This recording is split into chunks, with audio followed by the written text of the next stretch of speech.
Don't just live for tomorrow, or just live in yesterday. Just be glad for all you have that's in today. And though you've come through many obstacles. Hey everyone, Connie here, and welcome to my blind reaction to episode 5 of season 3 of Harley Quinn. So, last time we had an orgy, a Court of Owls orgy, and I'm still upset that they were allowed to get away with that, but not with Batman eating Catwoman out. It's like, it just makes no sense. It just makes no sense from any kind of logical standpoint. There's just no logic to it whatsoever. And it's honestly, at this point, just ridiculous.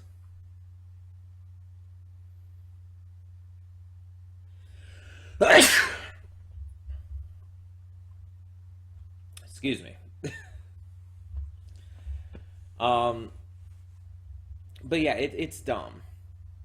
Not that I am against having that kind of thing in there. I think having the orgy and everything in there is fine. It's just, I think that they should have allowed the Batman Catwoman stuff as well.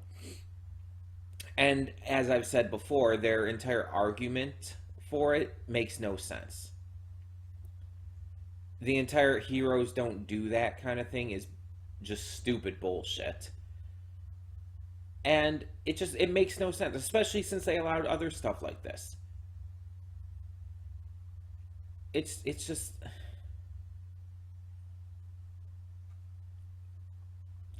they allowed Harley to sing during that rock song stuff about eating Ivy's pussy. They allowed an orgy, but simply because Batman's a hero while the others are technically villains, he's not allowed to be shown in a sexual light. And it's like this show isn't selling toys to children. This isn't a kid's show. Kids shouldn't be watching this show no matter what. That argument is completely invalid. The argument that heroes don't do that makes no sense whatsoever. It's like there is absolutely no reason they have given, or even could, that at this point could make that okay. And I'm sorry for ranting on this again, because I've done it so many times by now, but it is legitimately so infuriating. And I'm not just saying that, I'm not saying that just because I necessarily wanted to see a scene of Batman eating Catwoman out. I'm saying it because it makes no logical sense with what they did allow in the season. And honestly, their reasoning is really fucked up. It's just gross, honestly.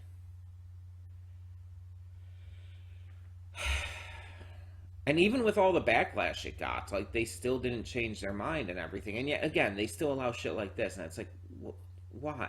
I don't get it. It makes no sense. But yeah, Frank has been kidnapped. We don't know by who, but I assume we'll probably find that out this episode.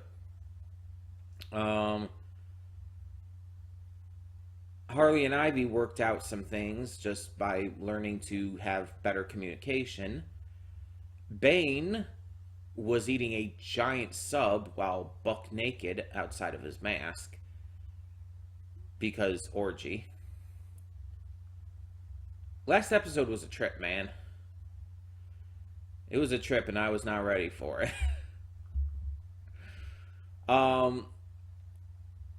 And I have no issue with that kind of stuff being shown here. It's just, I feel like if it's going to be shown, it should be shown equally and in all ways. And again, them choosing to cut something specific out because of stupid non-reasons is annoying. But again, I'm going to try to move past that. I'm going to try.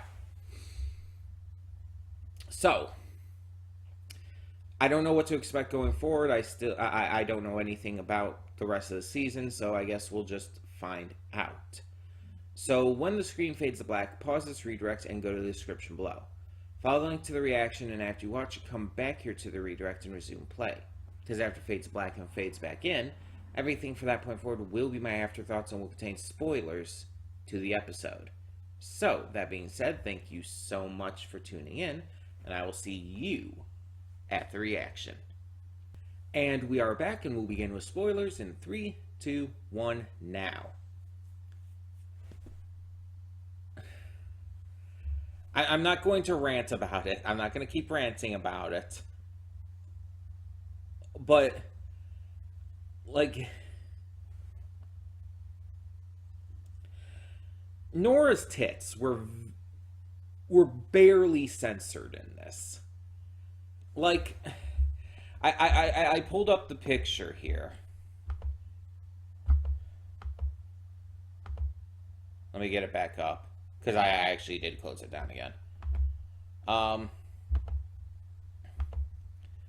I pulled up the picture here, and it's like, you can see the full shape of them. You can see, like, the blurred out nipples and everything. It's like, they're barely censored. And it's just,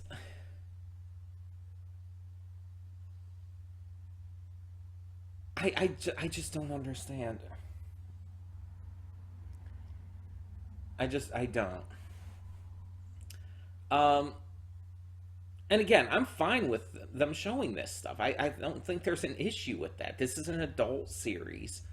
It's made for and targeted to adults. They can be as sexual as they want. I have no issue with that. I just feel it needs to be on equal footing. Having it be where you can't show Batman being sexual with a woman makes no sense to me. It just doesn't make sense. But again, I'm not going to start a full rant about that this time. I just wanted to point that out because again, it leaves nothing really to the imagination there. Like, you can even see coloration differences on her tits. Like, I guess from tan lines and shit. And it's just, it's so fucking, like, blatant. It's censored. It's technically censored. But it's so barely that I almost kind of question what the point was in doing so. And I think it's like more noticeable here than like in the orgy episode last time and everything, because with that it was like also very dark and everything. So it's like I noticed last time, it's like, oh yeah, they're censored, but you're seeing tits and everything, and it's like they're bouncing around and shit, and it's like it was obvious there, but it's like much more obvious here how barely it is. And again, no issue with that, just it's wild that they can put all this shit in here and be so picky about it just because it's Batman in one thing. Again, it's not like they're going to show every little detail of his tongue sliding around her pussy or anything.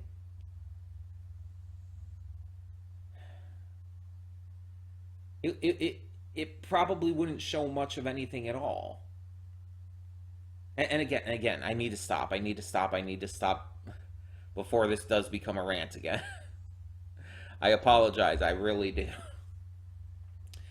So, this episode gave us our answers as to who kidnapped Frank, as well as kind of the journey it took to get there. while having a B plot focused on the falling apart of Bruce and Selena's relationship. Let's talk about the B plot first. So, Bruce and Selena, they're just not vibing. It's just not working out. And they're continuing to, like, just... Bruce is continuing to be super clingy, and Selena just doesn't really want anything with that right now. So, we see that Alfred ends up putting them to sleep and basically kidnapping them. Let's be honest. Forcing them into a therapy session with Music Maestro. And it forces them to have a little moment of singing their feelings out. Which does basically end up in them breaking up. Because Selena mentions, like, she doesn't want anything serious. She was just here for some fun and everything. While Bruce doesn't want to be alone. He very much is looking for something serious because of, you know, the fact that his parents died and shit, and he's lonely. And he has Alfred here, but it kind of makes sense that he would want something closer than that. Because Alfred's his friend and butler, but it's like... He does usually, in most Batman media, consider Alfred to be family as well. But again, he wants something more intimate, more close in that regard.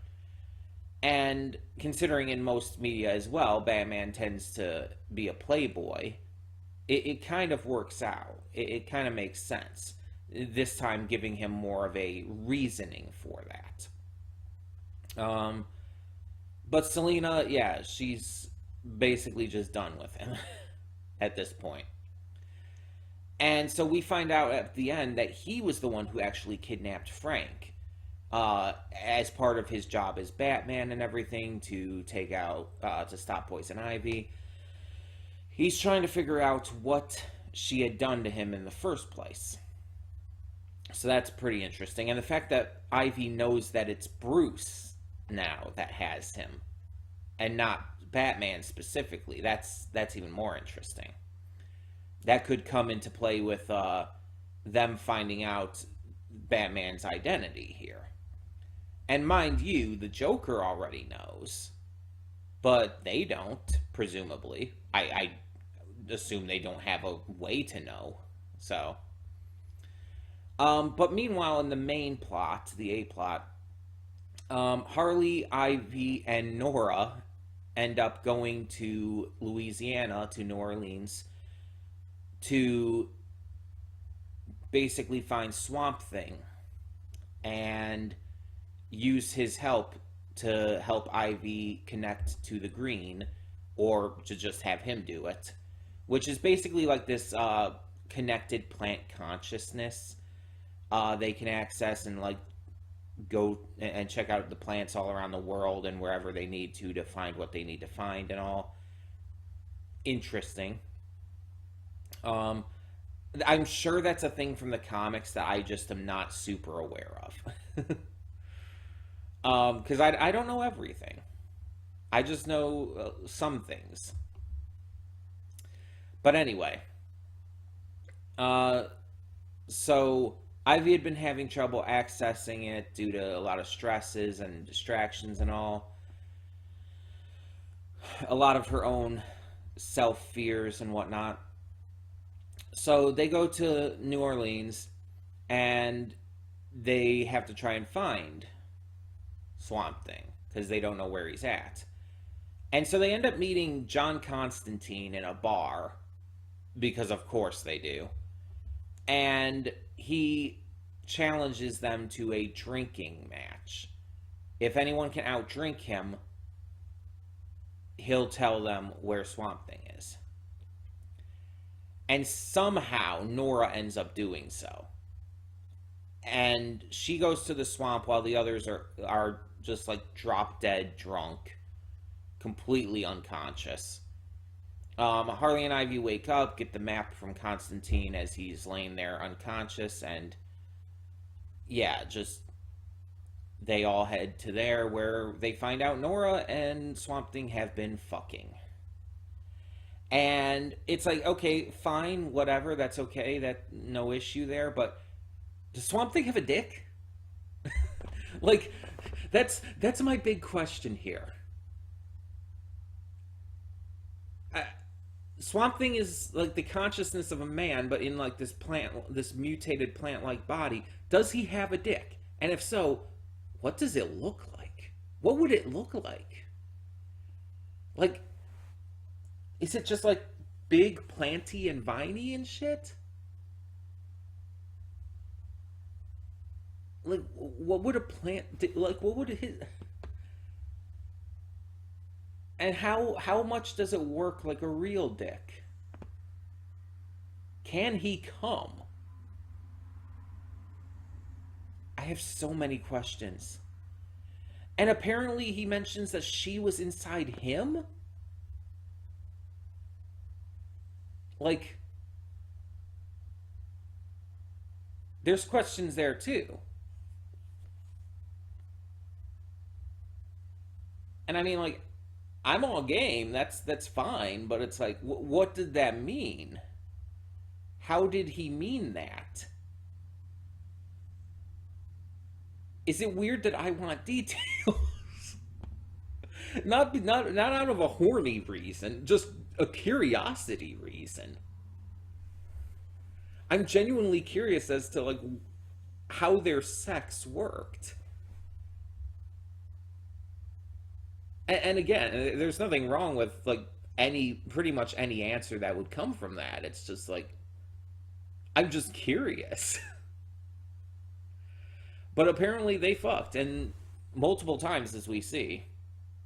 Um, and eventually, when getting beignets, she says that they're not together. She was just wanting, the sex and everything. Kind of like what Catwoman was saying about Bruce. Swamp Thing doesn't take this well, though, when he kind of loses his mind.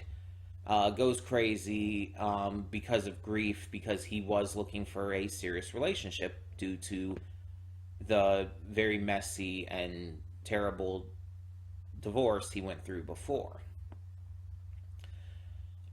So we find out that he also has a lot of baggage with Ivy, that it wasn't what she had thought and about her hatred of humanity, but more so about the fact that she never listened to him when they talked.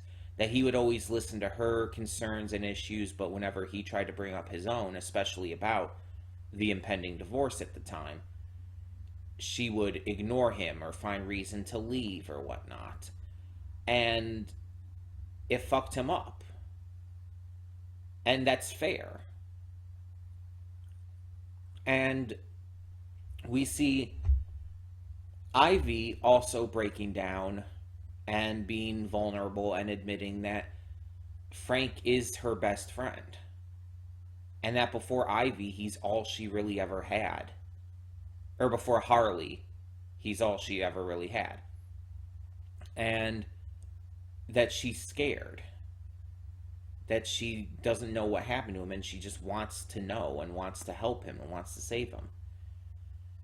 And so we see a lot of vulnerability having to be opened up in this episode. A lot of characters having to be vulnerable and admit their feelings. That's kind of a theme with this episode, both with the A and B plots. And not everything goes entirely well. Not everything ends like with, oh, happy endings all around. Bruce and Selena break up. Nora and Swamp Thing clearly don't stay together. It's like it doesn't have like this happy romantic sappy ending for them. These couples are split up. But with Nora, at least, she does come to realize that she's been compensating for a lot. That due to, 25 years of her life being lost to her, that she's been trying to live that life in its entirety in way too quick of a time since she got unfrozen and, her husband died to save her. So she's been kind of compensating to try and make the best of her time and, deal with all of, the emotions she's facing. And she realizes that now and maybe is going to, better herself from here on out. And there's nothing wrong with like living a party girl lifestyle or anything. You just have to do it safely and everything. If you're into parties and drinking and sex and everything, you go for it. Just do it safely.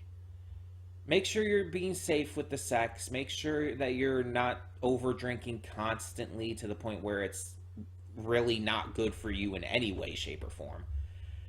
As long as you're being safe, you can have as much fun as you want. There is absolutely nothing wrong with that. There's so many people out there who will like try to disparage that kind of lifestyle, or some people who will even say like, oh, at a certain point you're too old to party and drink like that and you should just move on and like make something of your life. And it's like, fuck people who say shit like that. Do what makes you happy. Don't let anyone control what your life is. You are the only one who should ever have a say in how you live your life. And again, just try to keep it safe for obvious reasons. But again, if you're into having sex a lot, that's fine, as long as you're safe about it. If you're into drinking a lot, that's fine. Just be safe about it. So on and so forth. That's the only thing I would recommend, I guess you could say. So it's like there's nothing wrong with Nora being a party girl and stuff. But if she wants to go down a more mature path now and change things in her eyes for the better, there's nothing wrong with that either. But yeah, it's like it's totally a personal decision that has to be made. Some other people should not have a say in that regard. Either way, this was a pretty interesting episode. And another one from this season that was pretty sexually charged, let's be honest. Again, like, they were barely censored. And again, I don't have an issue with that. I don't have an issue with that at all. But just the stuff that this show gets away with, and the one thing that the people in charge had an issue with, it just astounds me. It makes no sense. When you can show barely censored tits that really don't hide anything or leave anything to the imagination, and yet your line is at a guy pleasing a girl and reciprocating oral sex to her just because he's a hero, because he's Batman. It's like that. There's no logic there. And I really do apologize for all the ranting and everything I've done over this during this season. It's just it's really genuinely bothered me, because I believe that in a healthy sexual relationship, reciprocation is important. And to actively try to, like, hide that, basically, is gross. And again, it really comes down to the excuses they used. Either making absolutely zero sense or just being flat out disgusting and gross and, kind of terrible. It's annoying to me. that they would do something like that. And yet not have any problem with any of this other stuff being shown. With the orgy, with Nora flashing her barely censored tits, with Harley and Ivy laying naked in very, very little money censoring their naughty bits. And it's just like, yet that's the line for you.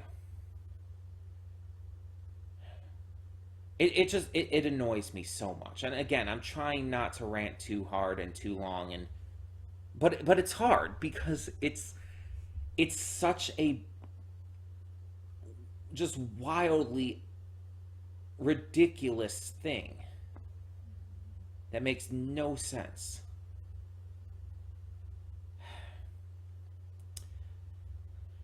But either way, I did look up the voice actors and stuff between, and like I said, Matt Ryan was Constantine in a live action series, and he appeared in like Legends of Tomorrow and stuff.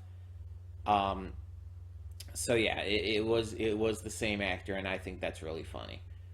But yeah, thank you all so much for tuning in. Sorry for the ranting.